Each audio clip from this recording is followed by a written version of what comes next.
ഏർപ്പെടുത്തി തന്നിട്ടില്ലാത്ത ചില ഇബാദത്തുകൾ ഉണ്ട്. ഒരു മാറ്റവും അതിന് നമുക്ക് വരുത്താൻ പാടില്ല. ഒരു മാറ്റവും വരുത്താൻ പാടില്ല. അതിനാണ് തഅബ്ബുദി. അതാ റസൂലുള്ളാഹി കാണിച്ചു തന്ന അതേ ശൈലിയിൽ ഒരു മാറ്റവും വരുത്താതെ ചെയ്യണം.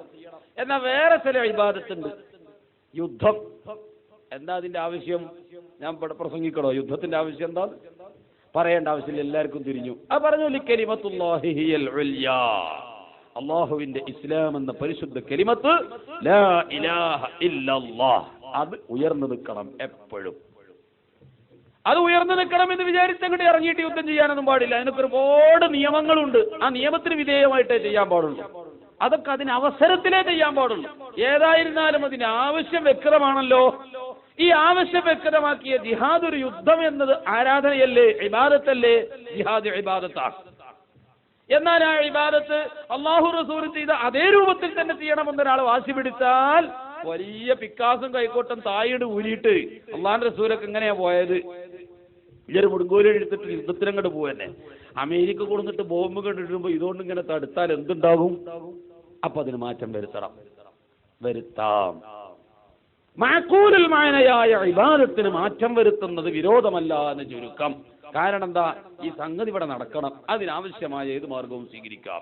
അല്ലാഹുവിന്റെ റസൂലിന്റെ കാലത്ത് ജിഹാദ് വാളുകൊണ്ടാണ് നടന്നതെങ്കിൽ ഇന്നും അതേപടി നടക്കണമെന്ന് വിചാരിച്ചാൽ പറ്റില്ല. ഇന്നും അത് അതേ രൂപത്തിൽ ചെയ്യുകയാണെങ്കിൽ യുദ്ധത്തിന്റെ ആവശ്യം ഇവിടെ നിറവേറ്റാൻ കഴിയില്ല, ആ ഇബാദത്ത് നിറവേറ്റാൻ കഴിയില്ല, അതിന്റെ ആവശ്യം നടപ്പാക്കാൻ കഴിയില്ല. അതുകൊണ്ട് തന്നെ ഇന്നത്തെ സാഹചര്യത്തിൽ ശത്രു ഇങ്ങോട്ട് പ്രതിരോധിക്കുന്നത് എന്താണോ, ഇങ്ങോട്ട് ആക്രമിക്കുന്നത് എന്താണോ, അതിനെ പ്രതിരോധിക്കാൻ എന്ത് മാർഗം നമുക്ക് സ്വീകരിക്കാൻ സാധിക്കുമോ അത് ചെയ്യണമെന്നതാണ് മഅഖൂലുൽ മഅനയായ ഇബാദത്തിൽ ആ മാറ്റം വരുത്തുന്നതിന് വിരോധമില്ല എന്ന് പറഞ്ഞത്. ഈ ഗണത്തിൽ തന്നെയാണ് റസൂലുള്ളാഹിക്കുള്ള സ്വലാത്തിനെയും പറഞ്ഞത്. അതുകൊണ്ട് സ്വലാത്തിന്റെ പദങ്ങൾക്ക് മാറ്റം വരുത്തുന്നത് ശറഅ് അംഗീകരിച്ചു തന്നിരിക്കുന്നു. അതിനാൽ ചില പണ്ഡിതന്മാർ സ്വലാത്തു നാരിയ ഉണ്ടാക്കി, മറ്റു ചില ആളുകൾ സ്വലാത്ത് ദഹീറത്തുൽ ഖൈർ ഉണ്ടാക്കി, മറ്റു പല പണ്ഡിതന്മാർ സ്വലാത്തു ശിഫ ഉണ്ടാക്കി, രോഗത്തിന്റെ ശിഫക്ക് പറ്റിയ സ്വലാത്ത്. അങ്ങനെ പല സ്വലാത്തുകളും നിലവിൽ വന്നു. അതൊക്കെ ശറഅ് അംഗീകരിച്ചു തന്നതുമാണ്. ചുരുക്കത്തിൽ സ്വലാത്തായാൽ മതി, ഏത് പദങ്ങളുമാകാം. ആ കൂട്ടത്തിലാണല്ലോ ബുർദയൊക്കെ വന്നത്. ബഹുമാനപ്പെട്ട നബി തങ്ങളെ പ്രകീർത്തിക്കുന്നു, റസൂലുള്ളാഹി സ്വല്ലല്ലാഹു അലൈഹി വസല്ലം മദ്ഹ് ചെയ്യുന്നു. മദ്ഹ് ചെല്ലുമ്പോൾ അതിന് ജവാബ് ചെയ്യും, മൗലായ സ്വല്ലി വസല്ലിം ദായിമൻ അബദ അലാ ഹബീബിക ഖൈറിൽ ഖൽഖി കുല്ലിഹിം സ്വല്ലി വസല്ലിം. മൗലായ സ്വല്ലി വസല്ലിം ദായിമൻ അബദ അലാ ഹബീബിക ഖൈറിൽ ഖൽഖി കുല്ലിഹിം. റസൂലുള്ളാഹിക്ക് സ്വലാത്ത് ചെയ്യണമേ എന്നാണ് നാം ആ ബുർദന്റെ ഈരടികൾ ചൊല്ലുമ്പോൾ അതിന് ജവാബായി ചൊല്ലുന്നത്. എന്തോ ഒരു ശ്രേഷ്ഠമായ ഒരു ദിക്റാണ്. അല്ലാഹുവിന്റെ റസൂലിനെ മദ്ഹ് ചെയ്യുന്ന ഒരു കലിമത്തുകളാണ് ബുർദ. നമ്മുടെ നാട്ടിന്റെ ബറക്കത്തിന് വേണ്ടി അത് നിലനിൽക്കട്ടെ, അല്ലാഹു നിലനിർത്തി തരുമാറാവട്ടെ. എല്ലാ ആഫത്തുകളെയും തടുക്കാൻ പറ്റിയതാണ്. രോഗശമനത്തിന് അത് ഏറ്റവും വലിയ ശിഫയാണ്. ഒരുപാട് വിഷയം പറയാനുണ്ട്. അത് ഇൻഷാ അല്ലാഹ് സൗകര്യപ്പെട്ടെങ്കിൽ ബുർദയെ സംബന്ധിച്ച് ഞാൻ അവസാനം പറയാം.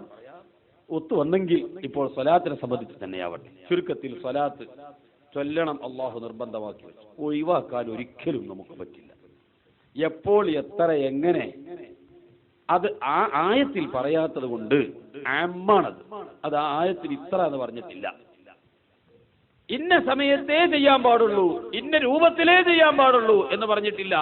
പിന്നെ മുഫസ്സിരീങ്ങളും മുഹദ്ദിസീങ്ങളും വിവരിച്ചു തന്നതോ അത് വളരെ വിശാലമാണ്.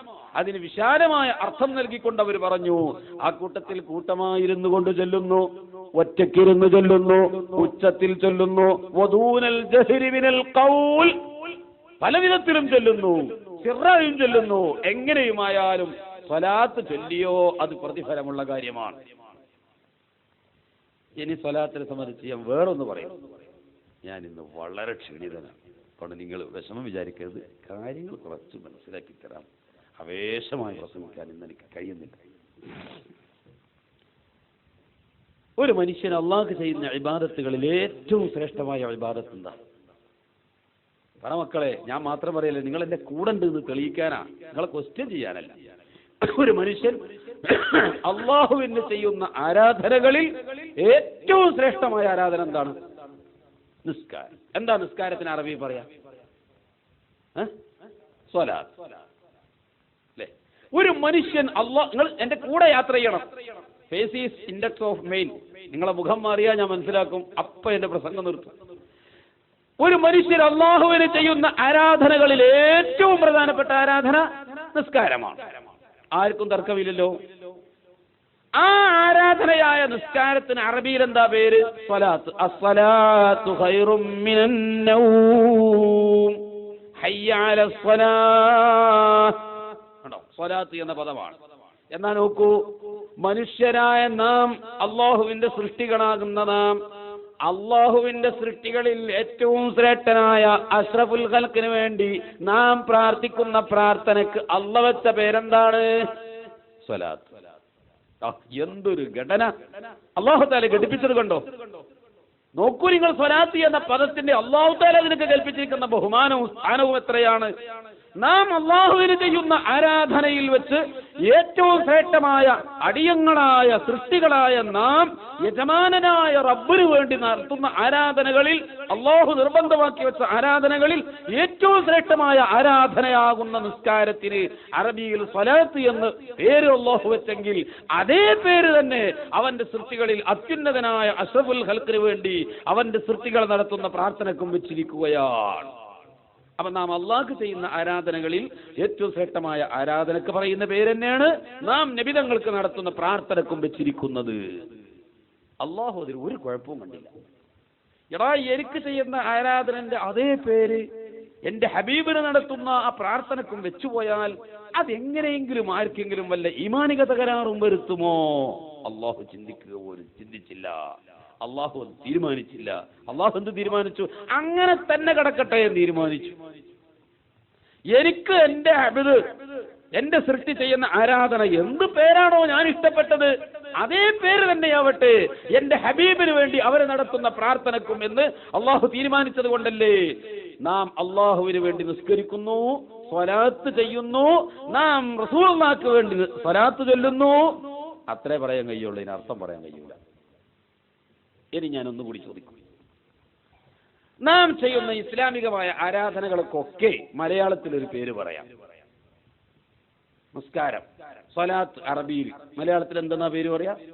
നിസ്കാരം. സൗമ്, നോമ്പ്.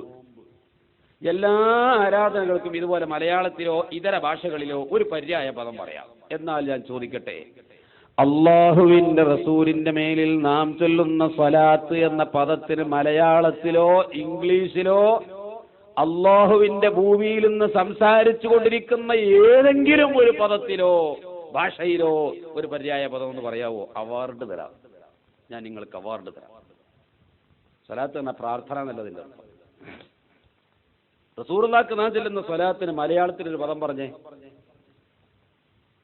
പള്ളിയിൽ കുറെ ആളുകൾ കൂടിയിരിക്കും. എന്താണ് അവിടെ? സ്വലാത്താണ്. ശരി, ഏത് അവിശ്വാസിക്കും മനസ്സിലായി. എന്താണ് അവിടെ? സ്വലാത്ത്. ഇന്ന് പ്രസംഗത്തിന്റെ വിഷയം എന്താ? സ്വലാത്തിന്റെ മഹത്വം എന്ന് പറഞ്ഞാൽ സ്വലാത്തിന്റെ മഹത്വം എന്ത് സ്വലാത്തിനോടോ ഒന്ന് പറഞ്ഞു കൊടുക്കാൻ പറ്റുമോ? ആ സ്വലാത്തിന് മലയാളത്തിൽ ഒരു വാക്കൊന്ന് പറഞ്ഞ് മനസ്സിലാക്കി കൊടുക്കാൻ പറ്റുമോ? പറ്റില്ല. എന്തേ പറ്റാതിരുന്നത്? അള്ളാഹു തീരുമാനിച്ചു പറ്റരുത്. അള്ള തീരുമാനിച്ചു അങ്ങനെ മലയാളത്തിൽ ഒരു പദം പറഞ്ഞ് ചുരുക്കാൻ മാത്രമല്ല ഇത്. അതുകൊണ്ടാണ് അത്ര ഗാംഭീര്യം അതിന്റെ ഉള്ളിൽ അള്ളാഹു അടിച്ചൊതുക്കി വെച്ചിരിക്കുകയാണ്. ആശയ ഗാംഭീര്യം ചോർന്നു പോകും മലയാളത്തിൽ ഒരു പദം പറഞ്ഞാൽ. എന്നാ പിന്നെന്താ അതിന്റെ അർത്ഥം? അതിന്റെ അർത്ഥം കേട്ടോ. അസ്സലാത്തു എന്ന് പറഞ്ഞാൽ അതിന്റെ അർത്ഥം അർറഹമത്തുൽ മഖ്റൂനതു ബിത്തഅലീം. അതാണ് അതിന്റെ അർത്ഥം. ദർസിൽ ഓതി പഠിക്കുന്ന മുതഅല്ലിമീങ്ങളോട് നിങ്ങൾ ചോദിച്ചു നോക്കൂ. കിതാബിന്റെ തുടക്കത്തിൽ കാണും ബിസ്മില്ലാഹിർ റഹ്മാനിർ റഹീം, അൽഹംദുലില്ലാഹി റബ്ബിൽ ആലമീൻ, വസ്സലാത്തു വസ്സലാമു അലാ സയ്യിദിനാ മുഹമ്മദിൻ വഅലാ ആലിഹി വസഹ്ബിഹി അജ്മഈൻ. എന്റെ ഉസ്താദിൽ നിന്ന്, എനിക്ക് ദർസിൽ നിന്ന് അടികിട്ടിയ ഒരു സ്ഥലമാണത്. അടി കിട്ടാത്തത് ഞാൻ വലിയ ബുദ്ധിമാനിയായത് കൊണ്ടല്ല, ഒരു തങ്ങള് എന്ന കാരണത്താൽ ഉസ്താദ് ആരെയും തല്ലാറില്ല. വലിയ ബഹുമാനമാണ്. റസൂലുള്ളാഹിന്റെ പേരമക്കളല്ലേ എന്ന നിലക്ക് വല്ലാത്ത ബഹുമാനമാണ്. ആരാണ് ഉസ്താദ്? നിങ്ങൾ കേട്ട് കാണുമോ?